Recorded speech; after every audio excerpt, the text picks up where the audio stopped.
Assalamualaikum warahmatullahi wabarakatuh. Halo guys, selamat datang di channel putaran kedua, channel politik milenial. Di segmen Polinside. Sadar nggak sih guys, dunia tempat kita berada tuh sekarang lagi nggak baik-baik aja. Bukan cuma hati kamu yang lagi nggak baik-baik aja, dan aku yang lagi nggak baik-baik aja. Aku lagi sariawan sebenarnya guys, maaf kalau nanti ngomongnya agak susah. Tapi dunia juga lagi nggak baik-baik aja. Bayangin deh, di bagian dunia lain tuh ada orang yang tidurnya juga nggak nyenyak, makan nggak enak, bahkan dari mereka ada yang bisa dibilang takut. Jadi kayak masalah yang kita hadapi sekarang dan masalah yang ada di Indonesia mungkin nggak seberapa ya dibandingin dengan mereka. Nah, kalau kamu dengar kata konflik atau perang, apa sih yang ada di pikiran kalian? Ya bener, dua negara ini yaitu Rusia dan Ukraina. Emang ya Rusia sama Ukraina tuh lagi disorot banget ya beberapa bulan ini karena memang mereka tuh lagi bertikai dan juga mereka belum menemukan nih solusi yang terbaik untuk keduanya gimana. Terus ada juga yang bilang bahkan perang antara Rusia dan Ukraina ini tuh bisa menjadi awal mula dari perang dunia ketiga. Padahal ya kalau misalnya kita lihat bukan cuma Rusia dan Ukraina aja yang perlu kita sorot, tapi pertikaian yang lain juga perlu kita sorot. Nah, kalian tahu nggak sih perang apa aja yang masih berlangsung sampai detik ini? Penasaran kan? Yuk langsung aja aku bahas ya. Check this out. Yang pertama ada Arab Saudi dan Iran. Arab Saudi dan Iran ini merupakan negara tetangga yang sama-sama memiliki kekuasaan. Mereka ini terlibat dalam persaingan ketat untuk mendapatkan dominasi di wilayah Timur Tengah. Persatuan kedua negara ini tuh juga diperparah dengan perbedaan pandangan agama yang dimulai sejak 14 abad silam. Banyak proses yang udah dilakukan untuk kedua negara ini. Salah satunya di tahun 2016, Arab Saudi memutuskan hubungan diplomatik dengan Iran. Lalu di tahun 2021 juga dilakukan beberapa perundingan dengan normalisasi hubungan antara kedua negara tersebut yang dimediasi juga oleh Irak. Sebenarnya sebelum konflik 2021 terjadi ini, Arab Saudi dan Iran udah melakukan perang yang melibatkan berbagai negara seperti Amerika, Irak, dan Israel. Selanjutnya juga di tahun ini 2022 ada nih mulai melakukan perundingan. Iran menyambut baik untuk melakukan normalisasi hubungan dengan Riyadh atau ibu kota Arab Saudi. Dan juga Iran meminta agar Arab Saudi menghentikan perang di Yaman atau ibu kota dari Iran. Next! Yang kedua ada Israel dan Palestina.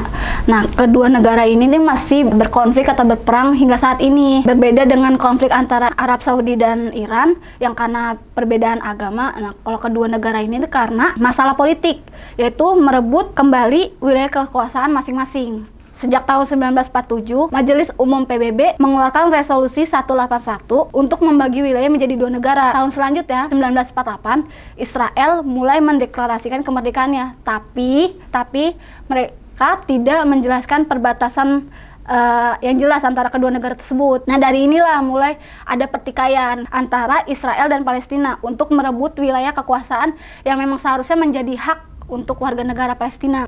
Lalu dari tahun 2008 sampai 2021, pertumpahan darah dan ketidakstabilan akibat peristiwa pertikaian antara Palestina dan Israel ini sudah memakan ribuan nyawa. Banyak banget nih upaya yang udah dilakuin buat kedua negara ini.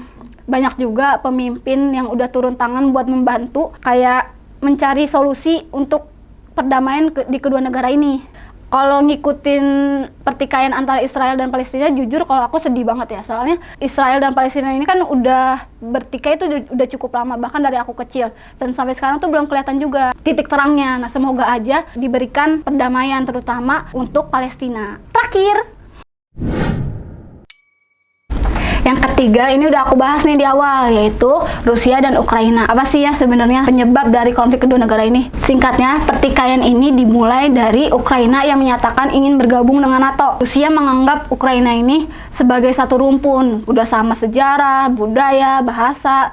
Tapi dia juga nggak mau nih Ukraina untuk bergabung dengan NATO. Alasannya sih karena keamanan ya. Di sisi lain, justru Ukraina merasa mereka tuh sering merasa terancam dan tertekan dengan Rusia yang masih aja belum mengakui kemerdekaan dari Ukraina secara penuh. Ukraina mulai nih mengumpulkan kekuatan dengan memutuskan untuk bergabung dengan NATO. Hal inilah yang membuat Presiden Rusia Vladimir Putin marah besar. Sejak tanggal 24 Februari 2022, Putin memerintahkan untuk melakukan invasi terhadap wilayah Ukraina, khususnya di bagian timur yaitu Luhansk dan Donetsk dengan mengakui kedamaian dua wilayah di Ukraina tersebut. Sampai saat ini ratusan jiwa sudah hilang dan juga diperkirakan akan bertambah terus kalau misalnya pertikaian ini belum selesai juga. Ratusan ribu penduduk juga mulai meninggalkan Ukraina dengan alasan keselamatan hidup.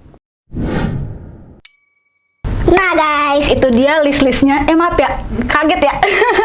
Nah, itu dia list-listnya. Mungkin gak lengkap ya guys. Mungkin kalian ada yang tahu kabar terbaru dari negara-negara tersebut, bisa banget nih komen di bawah. Tapi yang dari aku sebutin tadi tuh konflik-konflik yang masih terjadi sampai tahun ini 2022. Semoga aja perang-perang yang udah aku sebutin tadi mendapatkan titik terang, dan apa yang mereka perjuangkan dapat mereka dapatkan secara adil, dan juga supaya kita semua nih damai lah ya hidupnya. Oke, segitu aja video kali ini. Sampai ketemu di segmen Polinsek selanjutnya. Dadah.